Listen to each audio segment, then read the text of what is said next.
As the Great Salt Lake continues to decline, water conservation is more urgently needed. But is Utah doing enough? Good question. As part of the Great Salt Lake Collaborative, Fox 13 News political reporter Ben Winslow recently traveled to Las Vegas, which has imposed some very tough restrictions on outdoor landscaping with enforcement there.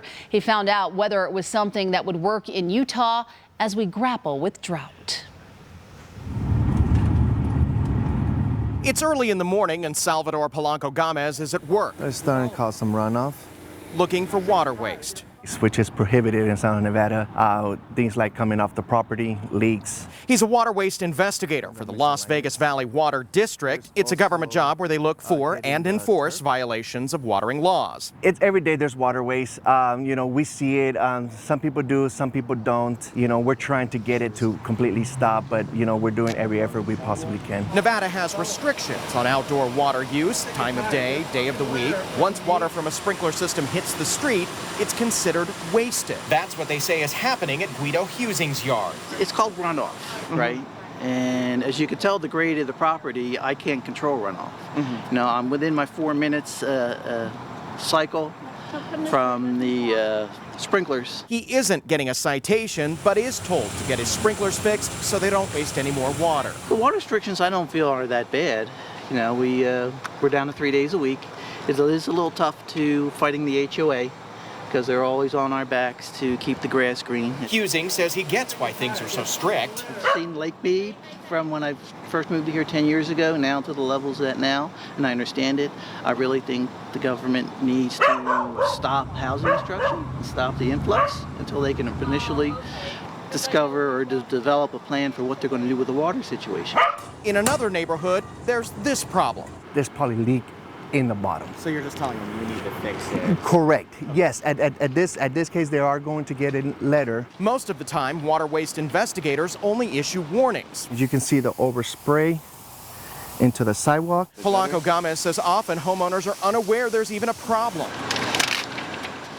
Sometimes they don't know, and they do schedule education visits, which one of the water waste investigators do come out there and recommend some changes. It could be run times, it could be like sprinkler heads, low flow sprays, making his way across the sidewalk.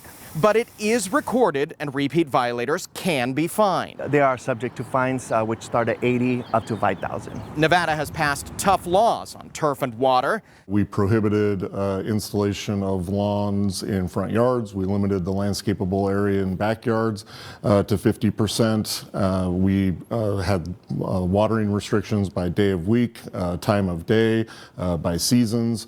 And recently we've gotten even more aggressive, and now we've banned non-functional turf. We've prohibited the installation of new turf except for schools, parks, and cemeteries, limited pool sizes, and pretty soon we're going to have an excess use charge. It's because they simply don't have the water to spare. 90% of southern Nevada's water supply comes from the Colorado River. Really necessity. Nevada has a legal entitlement to 1.8% of the Colorado River.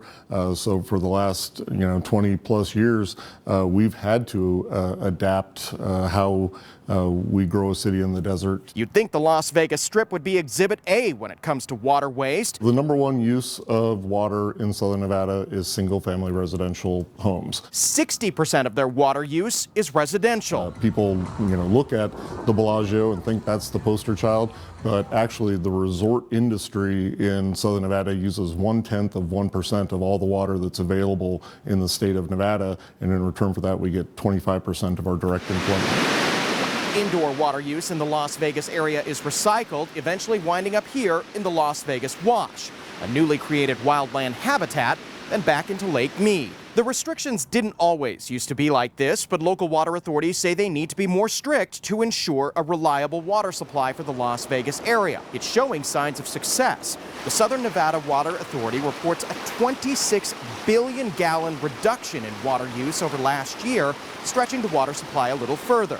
Officials say they've cut overall water use by 26%, while adding 750,000 people to the area since 2002. That's in addition to the estimated 40 million visitors who come to the Las Vegas area each year. Put another way, the agency says it's a 49% increase in population, but a 48% per capita decrease in water use. The population here can see Lake Mead. They can see, that 170-foot decline over the last 20 years, and so they know they need to do their part. This used to be a popular bay where boats would launch here at Lake Mead. As you can see, it's all dried up.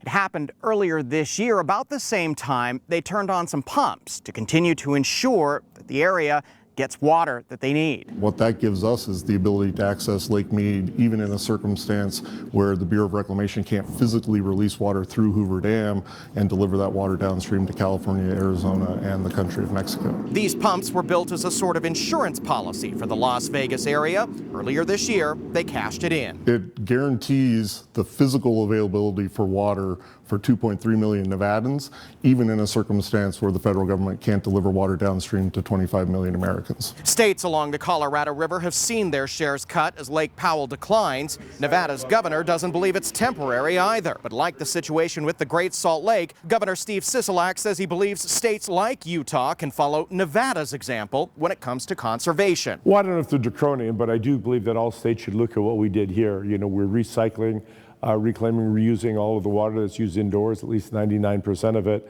We've removed non-functional turf. We've put other things into place to try to preserve more water. And I think that we set the bar pretty high. Guido Husing says other states should copy what they're doing. All the aligning states along the Colorado River corridor need to do as much as we are, if not more than we are, because they seem to be less restrictive than we are. He's now looking at making some changes. I really should do my due diligence and call the Native Water to see about the rebate system to get rid of the grass. That was Ben Winslow reporting. Coming up tomorrow night, what else the Las Vegas area does to incentivize people to get rid of their lawns and what Utahns should consider replacing their lawns with to help alleviate the problems within our own state.